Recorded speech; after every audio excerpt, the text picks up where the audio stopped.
दोस्तों नमस्कार।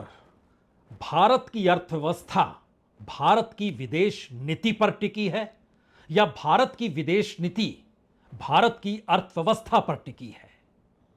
यह दोनों दो अलग अलग क्षेत्र हो सकते हैं, लेकिन किसी भी देश के लिए यह दोनों क्षेत्र एक साथ तभी होते हैं जब उसकी अपनी अर्थव्यवस्था, उसकी अपनी जमीन गायब हो चली हो, यानी आर्थिक तौर पर वह अपने देश को खड़ा कर पाने की स्थिति में ना हो।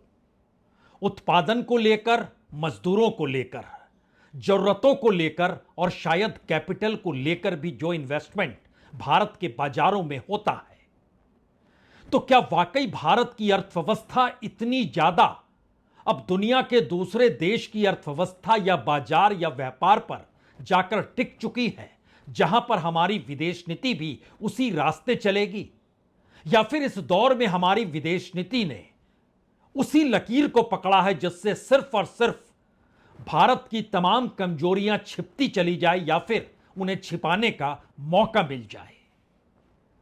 बात उलझाने वाली हो सकती है, लेकिन मौजूदा हकीकत यही है कि दुनिया में जब ट्रेड वार का ऐलान हुआ और भारत ने जब वार की सिचुएशन में पाकिस्तान के साथ दो दो हाथ करने की ठान ली, और उससे पहले जो लद्दाख के गलवान में हुआ, ये तमाम परिस्थितियों ने भारत को उस चौराहे पर लाकर खड़ा कर दिया है जहां पे भारत के विदेश मंत्री, भारत के फाइनेंस मिनिस्टर दुनिया के अलग अलग देशों में जो समझौते और जो डील कर रहे हैं, इससे पहले भारत के इतिहास में कभी ऐसा मौका आया नहीं होगा।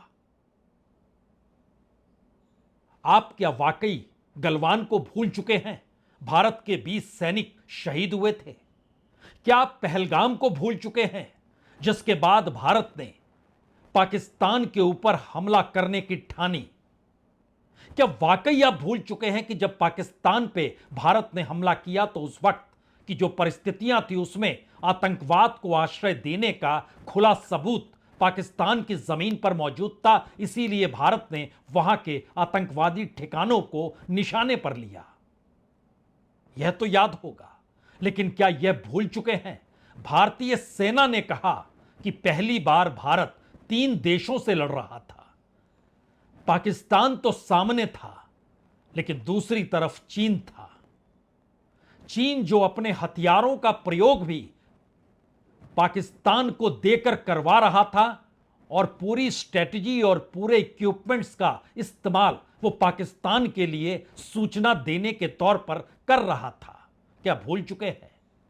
अगर सब कुछ याद है तो एक क्षण के लिए सोचिए कि भारत के प्रधानमंत्री किसी भी संकट के वक्त में भारत की सेना के साथ खड़े नजर आते हैं, कभी वर्दी में भी आ जाते हैं, और आते हैं तो फिर इस देश के भीतर राष्ट्रवाद का जुनून गूंजने लगता है।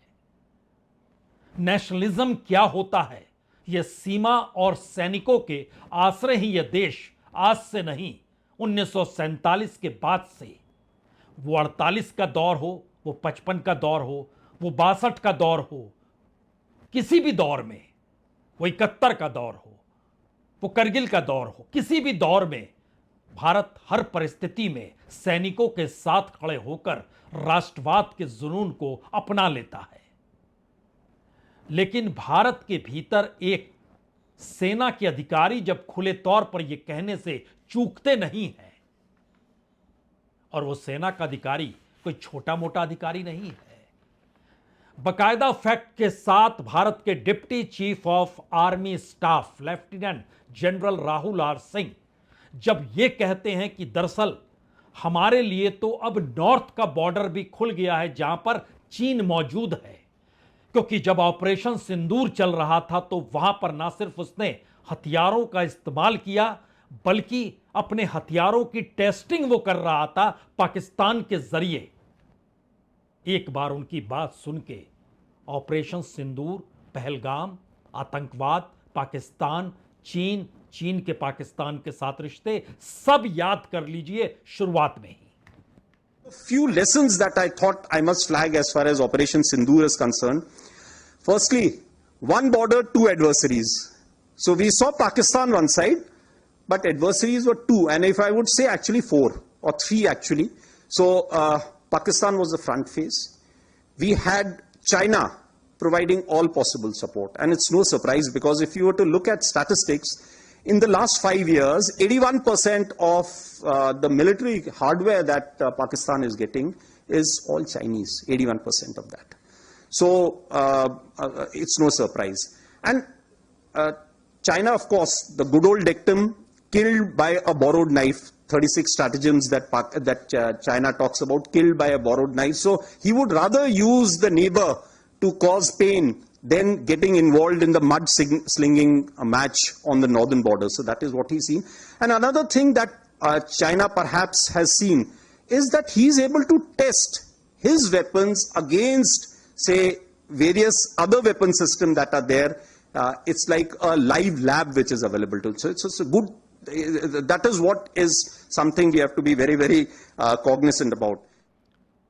ये तो युद्ध की परिस्थितियों के बीच सेना द्वारा कहा गया वो सच है जिसके बाद वाकई एक मुश्किल सवाल किसी भी सत्ता के सामने किसी भी देश में यह आ सकता है कि जो देश आपके खिलाफ खड़ा हो और वह भी युद्ध के मौके पर, आप उसके साथ क्या समझौता कर सकते हैं। चीन ने तो यूनाइटेड नेशन के भीतर बकायदा मसूद अजहर को आतंकवादी मानने से इनकार कर दिया। लश्कर तोयबा के चीफ हाफिज सईद का नाम लेने से मना कर दिया, वीटो का इस्तेमाल किया। और हम आतंकवाद को लेकर दुनिया भर में घूम रहे हैं और भारत के तमाम बड़े मंत्री चीन में जाकर यह कह रहे हैं कि हम सिर्फ एससीओ की बैठक में शामिल होने आए हैं। समझौतों की एक कतार गलवान के बाद पहली बार कजान में पिघल गई थी। अक्टूबर का महीना था, ब्रिक्स की बैठक थी और वहां पे प्रधानमंत्री मोदी और चीन के राष्ट्रपति शी जिनपिंग की मुलाकात हुई थी। और तब कहा गया था कि देखिए ये तो इसलिए खोला गया क्योंकि सीमा पर जो तनाव है उसको शांत किया जा सके। सीमा पर तनाव के लिए बकायदा एक WMCC बैठक होती है। 32वीं बैठक 5 दिसंबर को दिल्ली में हुई और 33वीं बैठक 25 मार्च को इसी साल बीजिंग में हुई। इसका काम ही है working mechanism for consultation and coordination on India China border affairs. इसका काम ही यही है। लेकिन एक सिलसिले को जरा पहले समझ लीजिए, क्योंकि जो पहली बार प्रधानमंत्री मोदी जब 2024 में 23 अक्टूबर को कजान में मुलाकात करते हैं, आधे घंटे की बातचीत करते हैं, तो उससे 2 दिन पहले बॉर्डर पैक्ट होता है भारत और चीन के बीच में। कहा जाता है सीमा पर कम से कम स्थिति नियंत्रण में रहे। इस देश के लोग सोचते हैं चलिए समझौते हो रहे हैं, कम से कम सीमा पर अब चीन गलवान सरी की हरकत नहीं करेगा। 23 अक्टूबर को मोदी और शी जिनपिंग मिलते हैं। 19 नवंबर को भारत के विदेश मंत्री जयशंकर चीन के विदेश मंत्री वांग पी से मुलाकात करते हैं। अगले दिन 20 नवंबर को रक्षा मंत्री राजनाथ सिंह चीन के रक्षा मंत्री डोंग जुन से मुलाकात करते हैं। ये सारी मुलाकातें रशिया में हो रही है, चीन नहीं गए थे और वहां पर ब्रिक्स की बैठक चल रही थी। और उसके बाद 5 दिसंबर को WMCC की बैठक होती है दिल्ली में, जिसमें तय होता है कि सीमा को लेकर जो बातचीत हो रही है बॉर्डर के इलाके में, वहां पे कम से कम वाकई वर्किंग मैकेनिज्म रहना चाहिए। और उसके बाद 18 दिसंबर को SR लेवल की बातचीत बीजिंग में होती है। सब कुछ सेना और सीमावर्ती इलाके से जुड़ा हुआ है। जाहिर है युद्ध के खिलाफ भारत रहा है, लेकिन अगर भारत को कोई तकलीफ दे तो फिर भारत युद्ध करने से कतराता नहीं है। यह फिलॉसफी प्रधानमंत्री मोदी की बहुत साफ है। लेकिन सवाल उसके बाद शुरू होता है 2025 में। 26-27 जनवरी को भारत के विदेश सचिव मिस्री बीजिंग भी आते हैं और वहां मुलाकात चीन के वाइस फॉरेन मिनिस्टर से करते हैं। 25 मार्च को जो 23वीं WMCC की बैठक होती है बीजिंग में, उसमें भी यह सवाल उठाया जाता है मार्च के महीने में इसी बरस कि कम से कम सीमा पर जो समझौते हो रहे हैं उसे तो आप लागू करें और उसके बाद एक कदम दोनों देश आगे बढ़ते हैं। लेकिन इसके बाद पहलगाम हो जाता है। पहलगाम के बाद भारत ऑपरेशन सिंदूर करता है और ऑपरेशन सिंदूर में चीन की भूमिका क्या थी यह deputy chief of army staff Rahul R Singh बता ही चुके हैं। लेकिन सवाल उसके आगे आता है और 12 और 13 जून को विदेश सचिव मिस्री दिल्ली में चीन के वाइस फॉरेन मिनिस्टर से फिर से मुलाकात करते हैं। 23-24 जून को नेशनल सिक्योरिटी एडवाइजर डोभाल चीन जाते हैं। कहते हैं ब्रिक्स में नेशनल सिक्योरिटी एडवाइजर्स की बैठक है, इसीलिए जा रहे हैं। 25-26 जून को रक्षा मंत्री राजनाथ सिंह बीजिंग जाते हैं और वहां जाकर कहते हैं संयुक्त बयान पे हस्ताक्षर देखिए हमने नहीं किया क्योंकि पहलगाम का जिक्र नहीं था, टेररिज्म का जिक्र नहीं था, पाकिस्तान का जिक्र नहीं था। पाकिस्तान का नाम तो ऐसे भी भारत के विदेश मंत्री या रक्षा मंत्री या एनएसए ने कभी नहीं लिया। चीन का नाम भी पिछले बरस जब ब्रिक्स की बैठक हो रही थी या एससीओ की बैठक याद कीजिए जो पाकिस्तान में हो रही थी, जब जयशंकर गए थे तो उन्होंने कहा था एक साथ बाजार और एक साथ हथियार दोनों नहीं चल सकता है। भारत के प्रधानमंत्री ने भी चीनी माल को बायकॉट करने का ऐलान ये कहकर किया था कि देखिए गणेश जी की मूर्ति छोटी छोटी आंखों के सहारे आ रही है, आप उसको त्यागिए और वोकल फॉर लोकल बन जाइए। सब कुछ कहा गया, लेकिन इस मुलाकात के होते होते अब आज सुबह की एक तस्वीर निकल कर आई।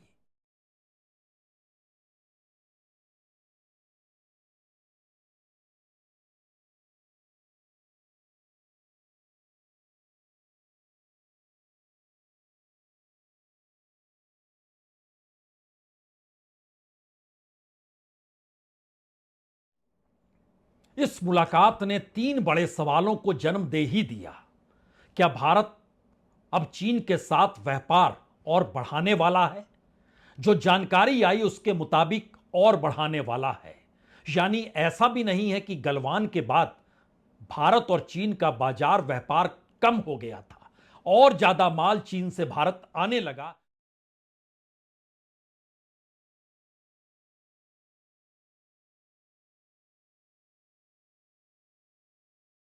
जो फैक्ट्स है, जो डॉक्यूमेंट्स कहते हैं, जो दोनों देशों के संबंध कहते हैं, वो हैरान करने वाले हैं। क्यों है हम इसको बतलाएंगे आपको। लेकिन दूसरा सवाल एक और है, इस दौर में अमेरिका के साथ भारत की डील अभी तक टैरिफ को लेकर हुई नहीं है। अमेरिका जिन सामानों को भारत के भीतर लाना चाहता है भारत उसे रोकना चाहता है। लेकिन भारत स्ट्रेटेजिकली अमेरिका के लिए इस क्षेत्र में महत्वपूर्ण है या फिर चीन के खिलाफ भारत महत्वपूर्ण है? तो चीन के खिलाफ भारत महत्वपूर्ण अमेरिका के लिए है, तो भारत अगर चीन के साथ ही खड़ा हो जाए तो फिर जो टैरिफ की डील होगी क्या अमेरिका झुक जाएगा? और अगला सवाल तो यह भी है, क्या चीन इसे नहीं समझता है? क्या अमेरिका नहीं समझता है? और क्या भारत इन सब चीजों को बता के कर रहा है? इतनी ट्रांसपेरेंसी है? जब इन बातों का जिक्र हो रहा है तो ऐसे में एक क्षण के लिए जरा याद कीजिए, जब गलवान हुआ था उस बरस भारत ने जो माल चीन को भेजा था वह कुल मिलाकर 1,40,000 करोड़ का था, 16.6 बिलियन डॉलर।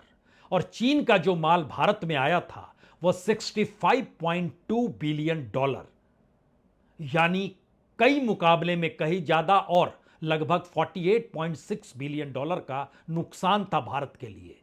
यह 2020 का हम आपसे जिक्र कर रहे हैं। बरस दर बरस देखते चले जाइए, भारत का जो पूरा एक्सपोर्ट है चीन के भीतर वो 16.6 से लेकर पिछले साल तक 16.7 तक आया है, यानी 1,40,000 करोड़ से बढ़कर 1,43,000 करोड़ तक ही पहुंचा है। लेकिन दूसरी तरफ भारत में जो माल चीन का आ रहा है वो 65.2 बिलियन डॉलर से बढ़ते बढ़ते पिछले साल 101.7 बिलियन डॉलर यानी तकरीबन 8,70,000 करोड़ का माल पिछले साल भारत आया है। आप ये सोच रहे होंगे कि एक झटके में बढ़ा है। जी नहीं, भारत का कमोवेश वैसी ही स्थिति रही। 16.6 बिलियन डॉलर और 16.7 बिलियन डॉलर के बीच में सबसे ज्यादा 2022 में गया था, जब भारत ने 21.3 बिलियन डॉलर का सामान चीन भेजा था। लेकिन उस बरस चीन ने 94 बिलियन डॉलर का सामान भारत बेचा था। और लगातार चीन का सामान भारत में बढ़ता चला जा रहा है। और 2025 और ये जो मुलाकातों का सिलसिला आप देख रहे हैं, उस मुलाकातों के सिलसिले के तहत 2025 का टारगेट चीन का है 115 बिलियन डॉलर और भारत का है 18 बिलियन डॉलर। समझ गए क्या अंतर है? 8-9 लाख करोड़ का सामान वो भारत को ज्यादा बेचेगा। इस पूरी प्रक्रिया में एक चीज ध्यान में रखिए, दुनिया भर में एक्सपोर्ट होने वाला माल चीन का है और जिन देशों के साथ उसको लाभ होता है उसमें भारत अव्वल नंबर पर आता है। और ये पैसा वहां के डिफेंस बजट में चला जाता है। और डिफेंस बजट के जरिए जो युद्ध चीन को जो मदद मिली, डिफेंस बजट जो चीन का है वो 225 बिलियन डॉलर का है, भारत का 74 बिलियन डॉलर का है। अंतर समझ चुके होंगे आप, कितना ज्यादा अंतर है, यानी 3 गुने से ज्यादा बजट उसका है।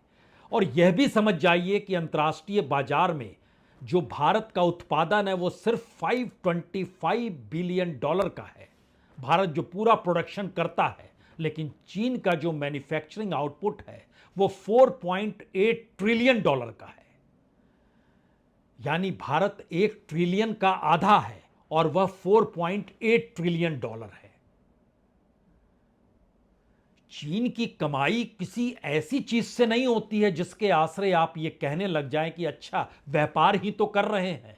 व्यापार पैसा कमाने के लिए होता है और उस पैसे का उपयोग देश को बनाने के लिए होता है। और देश को बनाने और देश की रक्षा के लिए डिफेंस काम करती है। और डिफेंस अगर आप ही के खिलाफ कार्रवाई में आप ही के पड़ोसी को लेकर जो पाकिस्तान है और जिसको टेररिज्म को आपने अपनी नेशनल पॉलिसी बना रखी है, जो पाकिस्तान ने नेशनल पॉलिसी बना रखी है और भारत की नेशनल पॉलिसी है कि टेररिज्म को जीरो टॉलरेंस पर लेके आएंगे, और उसमें अगर चीन साथ दे रहा है पाकिस्तान का और हम व्यापार कर रहे हैं, क्योंकि इस दौर में ना अमेरिका से डील, ना चीन के साथ डील, ना मिडिल ईस्ट में डील, और ना ही इस पूरे दौर में अभी तक यूरोपीय यूनियन के साथ कोई समझौता।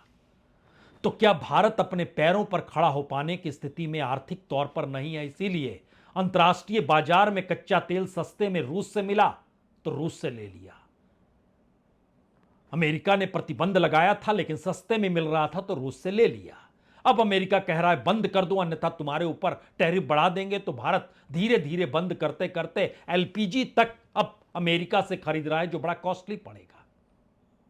और शायद इसी पूरी प्रक्रिया के भीतर हमें लगता है कि आज जयशंकर ने जब मुलाकात की, यानी भारत के विदेश मंत्री की जो मुलाकात हुई, उन्होंने कहा कि आज सुबह बीजिंग में अपने साथी एससीओ विदेश मंत्रियों के साथ राष्ट्रपति शी जिनपिंग से मुलाकात की, राष्ट्रपति द्रौपदी मुर्मू और प्रधानमंत्री का अभिवादन पहुंचाया, राष्ट्रपति शी को हमारे द्विपक्षीय संबंधों में हाल ही में हुई प्रगति से अवगत कराया, यानी जो द्विपक्षीय संबंध जो विकसित हो रहे हैं बाजार को लेकर उसकी जानकारी दी, और इस संबंध में हमारे नेताओं के मार्गदर्शन को महत्व देते हैं। इसके काउंटर में देश के विपक्ष के नेता राहुल गांधी ने भी एक एक्स पर कथन डाला। उन्होंने कहा, मुझे लगता है कि चीनी विदेश मंत्री अब भारत आएंगे और मोदी को चीन भारत संबंधों में हालिया घटनाक्रमों से अवगत कराएंगे। विदेश मंत्री अब भारत की विदेश नीति को बर्बाद करने के उद्देश्य से एक पूरी तरीके से सर्कस चला रहे हैं। और इस महीने के आखिर में चीन के विदेश मंत्री को भारत आना है, प्रधानमंत्री मोदी से मुलाकात करनी है। जिस बात का जिक्र जयशंकर ने किया और जिस बात का जिक्र राहुल गांधी ने किया, दोनों को देख लीजिए।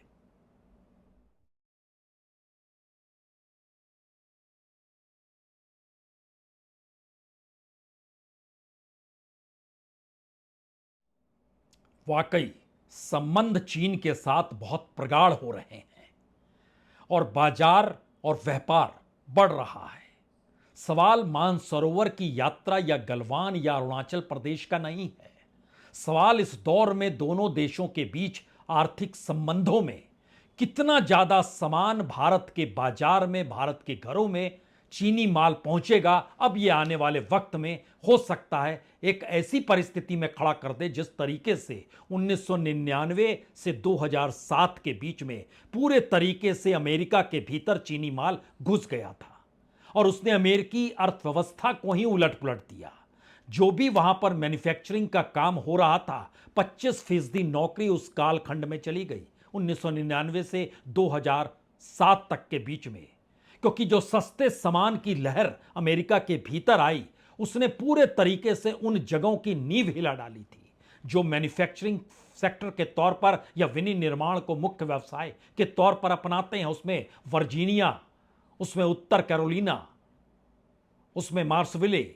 कहा जाता है कि वहां जो भी कपड़ा, खिलौने, खेल का सामान, इलेक्ट्रॉनिक्स, प्लास्टिक, कुछ भी बन रहा था, फर्नीचर, कैपिटल, स्वेट शर्ट, सब कुछ उसने तहस नहस कर दिया।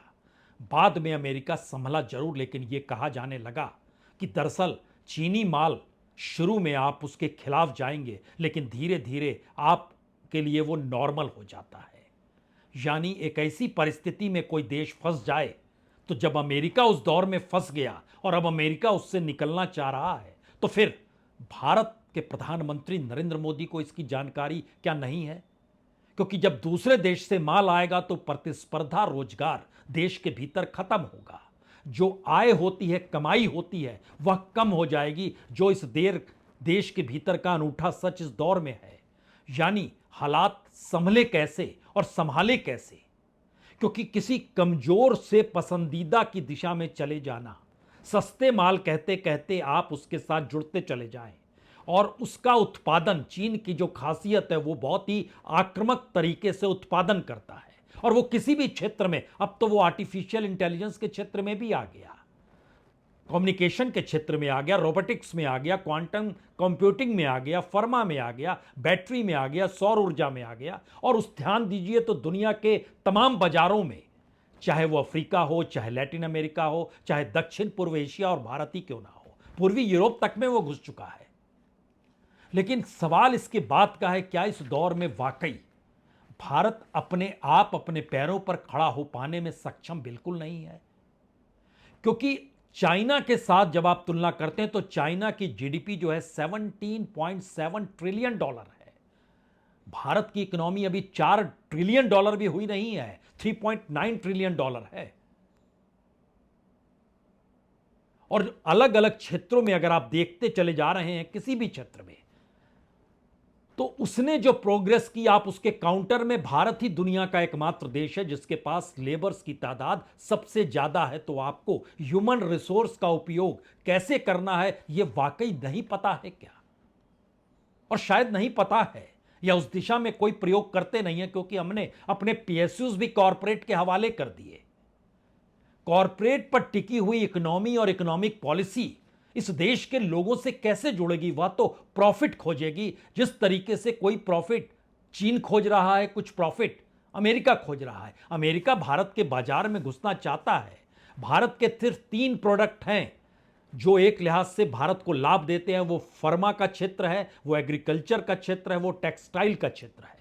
अगर आप 2016 से 2025 तक को देखें तो फार्मा के क्षेत्र में भारत ने जो माल अमेरिका को दिया है उसकी कुल कीमत तकरीबन 13,22,000 करोड़ है, 154 बिलियन डॉलर। टेक्सटाइल के क्षेत्र में यह तकरीबन 11.5 लाख करोड़ है, यानी 134 बिलियन डॉलर। और एग्रीकल्चर के क्षेत्र में यह 145 बिलियन डॉलर, यानी तकरीबन 12.5 लाख करोड़। ये 3 ही क्षेत्र हैं। इसके अलावे आप इंजीनियरिंग के क्षेत्र में आ जाइए, minerals, electronic goods, petroleum, crude oil या क्रूड प्रोडक्ट्स, किसी भी क्षेत्र में आ जाइए, भारत नेगेटिव में है। इसीलिए अमेरिका में भारत जो सामान भेजता है और जिससे जो कमाता है, क्योंकि एक्सपोर्ट भारत करता है 51.33 बिलियन डॉलर, तकरीबन 4.5 लाख करोड़, और इंपोर्ट जो करता है अमेरिका से वो तकरीबन 38.36 बिलियन डॉलर, यानी तकरीबन 3.25 लाख करोड़। भारत को लाभ है। लेकिन अगला सवाल यह है कि पिछले 60 सालों से एग्रीकल्चर के क्षेत्र में अमेरिका घुसना जा रहा है, तो क्या इसीलिए यह डील अटक चुकी है? और जो टैरिफ का जिक्र है उसमें वो जिन चीजों को लेके आना चाहता है उसमें भारत में औसतन 40% टैरिफ लगती है और अमेरिका भारत पे सिर्फ 5% टैरिफ लगाता है। तो दोनों बराबरी पर आकर खड़े हो जाएं और एग्रीकल्चर का क्षेत्र हमारा तबाह हुआ तो कितने मुश्किल हालात होंगे। क्या इसीलिए चीन का रास्ता भारत ने पकड़ लिया? यानी हमारी फॉरेन पॉलिसी, हमारी इकोनॉमिक पॉलिसी सिर्फ तत्काल को देखती है, तो क्या भारत की अर्थव्यवस्था और भारत की विदेश नीति हैंड टू माउथ पर आकर टिक गई है? एससीओ की बैठक में खुद आज शी जिनपिंग बैठक को संबोधित कर रहे थे और जिक्र कर रहे थे कि किस तरीके से इकोनॉमी और बैलेंस बनाते हुए इस पूरे इलाके के डेवलपमेंट की जरूरत है। उस बैठक का एक दृश्य देखिए।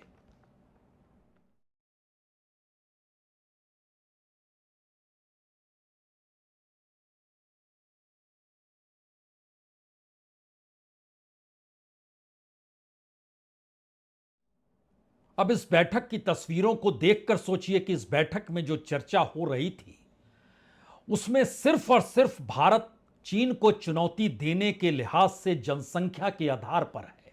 140 करोड़ से ज्यादा लोग भारत में मौजूद हैं, जो चीन की जनसंख्या को किसी भी वक्त पार कर जाएंगे। हालांकि अंतर्राष्ट्रीय तौर पर कहा जाता है कि भारत जनसंख्या में चीन को मात दे चुका है, लेकिन जो चर्चा हो रही थी वो वाकई महत्वपूर्ण है, क्योंकि चर्चा दुनिया भर में होने वाले एक्सपोर्ट और इंपोर्ट को लेकर हो रही थी। एक्सपोर्ट का मतलब होता है जो देश अपने तौर पर प्रोडक्शन करता है और दुनिया के बाजार में बेचता है। दुनिया में जितना भी एक्सपोर्ट होता है उसमें भारत का योगदान 1.9% है, यानी 2% से कम, और चीन का योगदान 14.2% है। यह है एक्सपोर्ट की स्थिति। जो इंफ्रास्ट्रक्चर पर खर्चा है जीडीपी के लिहाज से, भारत करता है 3% अपनी जीडीपी का, जो कि भारत की पूरी इकोनॉमी जो $4 ट्रिलियन को बेस बना रहे हैं, तो उसको मानिए कि 3% करता है। और दूसरी तरफ 8% करता है, यानी भारत से 2.5 गुना से ज्यादा स्पेंड इंफ्रास्ट्रक्चर पर चीन करता है, जिसकी अपनी जीडीपी $17.7 ट्रिलियन की है। इतना ही नहीं, जो रिसर्च और डेवलपमेंट पे खर्चा होता है, भारत 1% भी अपनी जीडीपी का नहीं करता है, वो 0.7% खर्च करता है। वो चर्चा हुई है आज। और चीन करता है 2.6%। बहुत दूर मत जाइए, इस देश के भीतर जो यूनिवर्सिटीज हैं, जिसको लेके बार बार न्यू एजुकेशन पॉलिसी के जरिए भारत गीत गाता है या प्रधानमंत्री मोदी अपने भाषणों में जिक्र करते हैं, दुनिया के 500 टॉप ग्लोबल यूनिवर्सिटीज में भारत के यूनिवर्सिटीज की संख्या है 8 और चाइना के यूनिवर्सिटीज की संख्या है 72। इस पूरी प्रक्रिया के भीतर आजकल हम वंदे भारत का जिक्र करते हैं, रेलवे को लेकर भी करें तो high speed rail length Bharat में अभी 508 किलोमीटर जो अंडर कंस्ट्रक्शन है, चाइना में ये 45,000 किलोमीटर बन चुकी है। हमें अपने देश पे खड़ा होना है या दूसरा देश अगर ताकतवर अर्थव्यवस्था को लेकर खड़ा हो चला है तो उस पर निर्भर होना है। अंतर्राष्ट्रीय कूटनीति में हमें अमेरिका के साथ चलना है जो दुनिया का सबसे ताकतवर देश है, या फिर अपने साथ खड़े देशों के साथ मिलकर उस इकोनॉमी को डेवलप करना है जिससे इस देश के भीतर मैन्युफैक्चरिंग सेक्टर बढ़े, एमएसएमई सेक्टर बढ़े, इस देश के यूनिवर्सिटीज बेहतर हो, हॉस्पिटल्स बेहतर हो। किस डिजाइन में देश को चलाना है, शायद यह सवाल भारत की विदेश नीति और भारत की अर्थनीति के बीच आकर फंस चुका है। इसीलिए भारत के विदेश मंत्री जयशंकर, भारत के फाइनेंस मिनिस्टर निर्मला सीतारमण और भारत के national security adviser Ajit Doval, और इन सब के बीच नई एंट्री रक्षा मंत्री राजनाथ सिंह की हुई है। बीते 1 बरस के भीतर जितने भी देशों से इनकी मुलाकात और आवाजाही शुरू हुई, अमेरिका में सत्ता परिवर्तन के बाद, बाइडेन के बाद, ट्रंप के आने के साथ, तमाम जगहों पर भारत की विदेश नीति अर्थनीति पर निर्भर, अर्थनीति विदेश नीति पर निर्भर, और शायद ऐसी स्थिति इससे पहले कभी नहीं थी। बहुत बहुत शुक्रिया, बहुत बहुत शुक्रिया।